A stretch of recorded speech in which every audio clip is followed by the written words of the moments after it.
Hi, I'm Dr. Brian Lutzy, Superintendent of the new Canaan Public Schools. Thank you for wanting to learn a little bit more about our school start time initiative. You may be asking yourself why. Why are the new Canaan Public Schools looking at this at all? After all, our 5 schools are among the very best in the state and the nation. Our students do extraordinarily well. Our schools have wonderful climate and culture and welcoming places for everyone involved. Why would we be looking at making a change to our school start times? Well, as a district, we are committed to continuous improvement on behalf of our students.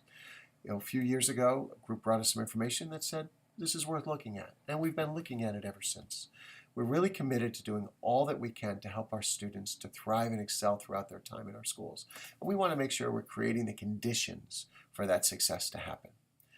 We've realized that school start times are not the answer, but they could be part of a comprehensive solution focused on student health and wellness.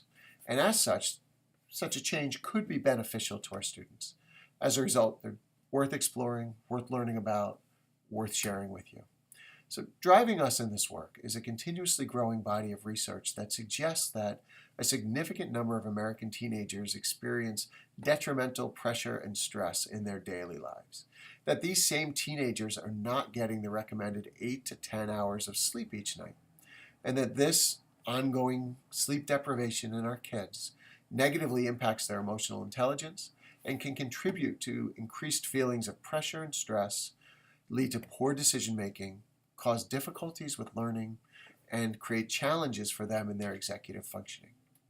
So knowing that, the research goes on to share that later start times for adolescent students can help them get more sleep, and thereby it can strengthen their emotional intelligence, help with their decision making, and sort of set right those issues that are caused by the sleep deprivation.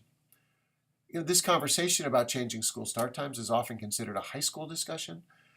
However, given the interconnectedness of our transportation system, it's important to note that a change at one level undoubtedly leads to changes at the other levels. So it truly is a conversation for everyone.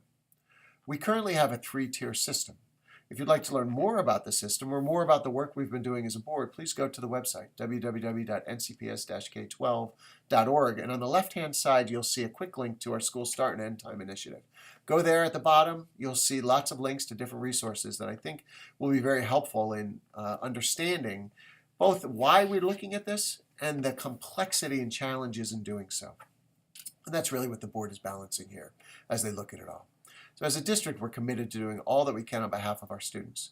We're dedicated to completing this research and study, balancing thoroughness with the urgency that it deserves. Because let's face it, if there is a better way of doing things, we want to do it as soon as possible for our kids. That's our mission. Our goal. We commit ourselves professionally to doing the very best we can to create the conditions for every child to be as successful as possible. We strive in these efforts to avoid the negative consequences that can occur for students, parents, or other people involved. And so the thoroughness helps us to identify what some of those unanticipated consequences may be and prepare for those in the right ways. We're proud to do this work as a system focused on continuous growth and improvement. And we believe that the work in our schools is the most important work anywhere on the planet. We're proud to be doing it here in a community that so values its educational system on behalf of its children, and we are working so hard to do the very best we can on everyone's behalf. The results of the survey will be shared with the Board of Education at their June 17th, 2019 meeting. At that time, as the superintendent and the administration, we'll be looking for the board to help identify their preferred scenario so that we can then work through that scenario over the summer to really understand the details, understand those consequences intended and otherwise, speak with other service providers outside of the school. Because as you know, a school day exists as a part of a complex ecosystem. And our students right now are benefiting in many ways from the complexity and the richness of that ecosystem. We don't want to make a change that could have a negative impact on that. So that's why, in part, we would not do anything prior to 2020, and we would use this summer to communicate with those folks, to let them know about a possible scenario and see what their feedback and their work may be. So thank you. I hope this is helpful. Again, I urge you to go to the website to learn as much as you like, and I'm always open to any feedback, thoughts, suggestions, whatever you might have. So thank you very much.